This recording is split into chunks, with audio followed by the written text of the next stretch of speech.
How are you all.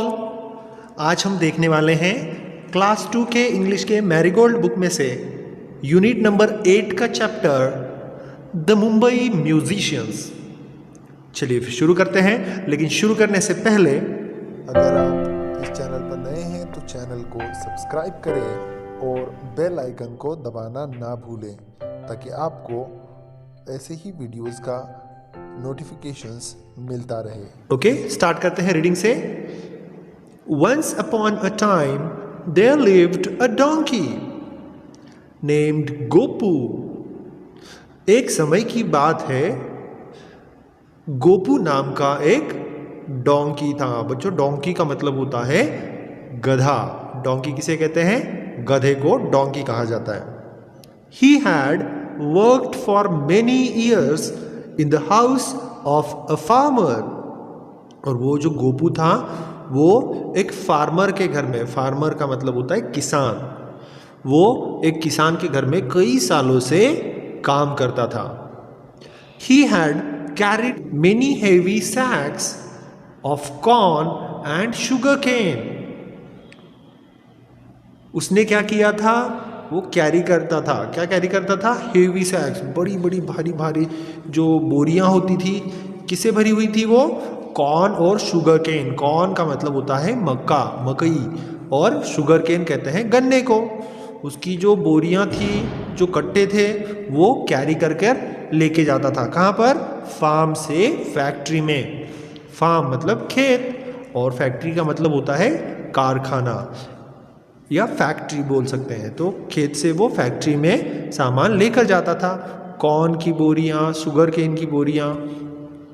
He was now very tired and old. और वो अब बूढ़ा हो गया था और थक भी गया था। The farmer said to Gopu. एक दिन वह फार्मर यानी कि किसान गोपू से कहता है, you are a good donkey. तुम एक अच्छे गधे हो। Take this sack of corn and go and see the world before you become too old. वह किसान गोपू से कहता है कि तुम एक अच्छे गधे हो, ये बोरी ले लो। किसकी बोरी है वो? कॉर्न की, मकई की बोरी लो और जाओ, तुम दुनिया घूम कर आओ, दुनिया देख कर आओ, इससे पहले कि तुम बहुत ज़्यादा बूढ़े हो जाओ। तो गोपू क्या करता है? Gopu smiled and said good bye.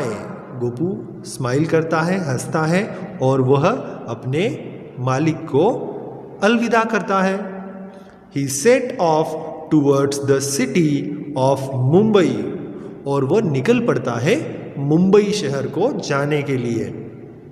I am good at music, I will go to Mumbai and be a musician there. वो मन ही मन सोचता है कि मैं संगीत में अच्छा हूँ, मुझे संगीत आता है, तो मैं क्या करूँगा? मैं मुंबई जाऊँगा और वहाँ पर मैं संगीतकार बनूँगा। ऐसा वो सोचकर मुंबई की ओर निकल पड़ता है। On the way he met a dog. Mumbai की तरफ जा रहा था, तभी उसे रास्ते में एक डॉग मिलता है, और वह डॉग उससे पूछता है। क्या पूछता है? Where are you going? तुम कहाँ जा रहे हो? आस्क्ड डोपू। उस डॉगी का नाम था Dopu. I am going to Mumbai to be a musician, would you like to come too?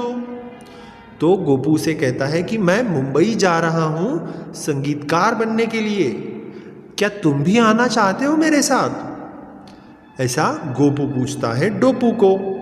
तो डोपू कहता है, यस आई वुड, हाँ मैं भी आऊँगा।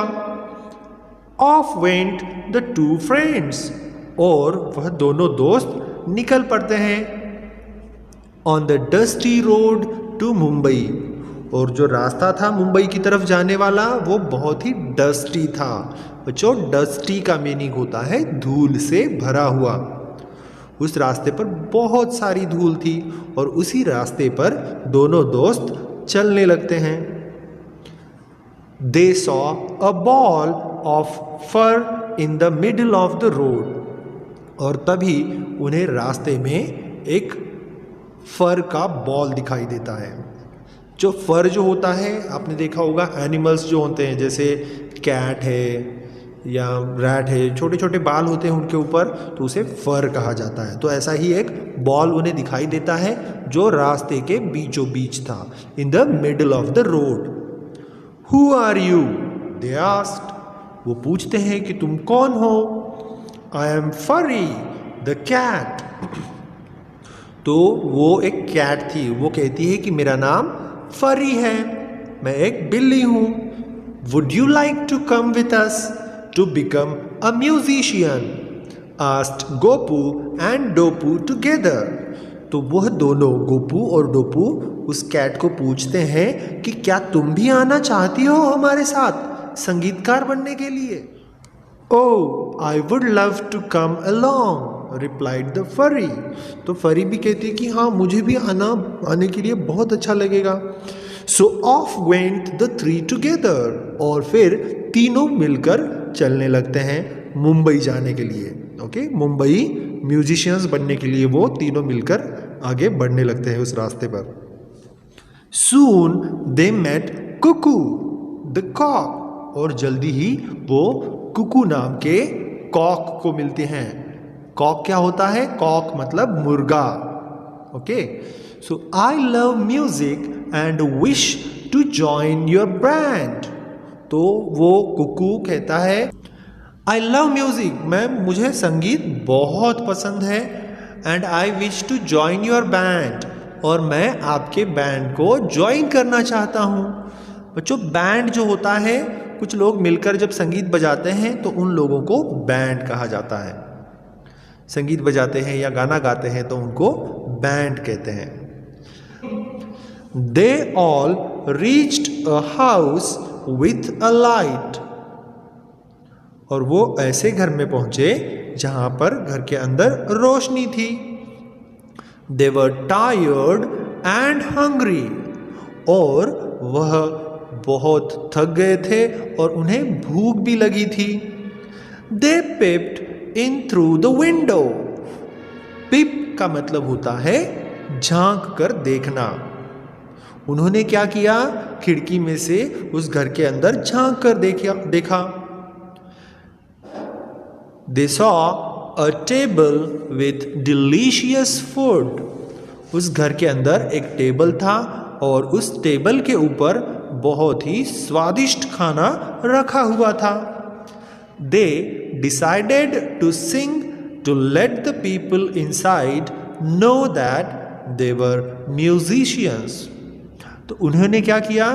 उन्होंने तय कर लिया कि हम एक गाना गाएंगे, अच्छा सा गाना गाएंगे, ताकि घर के अंदर जो लोग हैं उन्हें पता चले कि हम म्यूजिशियंस हैं, हम संगीतकार हैं।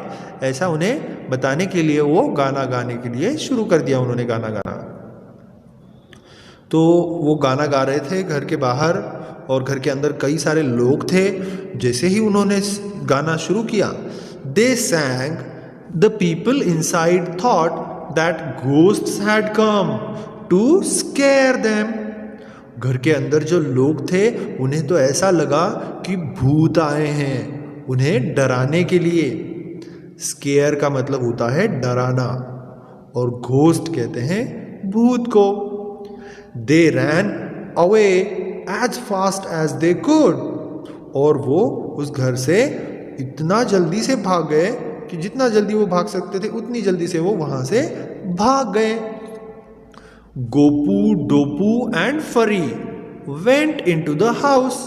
फिर ये तीनों कौन कौन? गोपू, डोपू और फरी, वो तीनों घर के अंदर चले गए।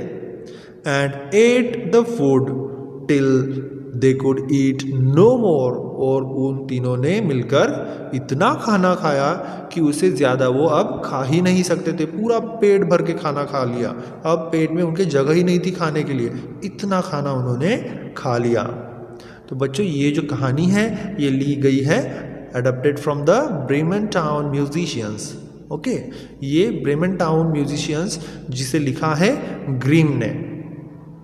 अब देखते हैं न्यू वर्ड्स। टायर्ड, टायर्ड का मतलब होता है थका हुआ। म्यूजिशियंस मतलब संगीतकार।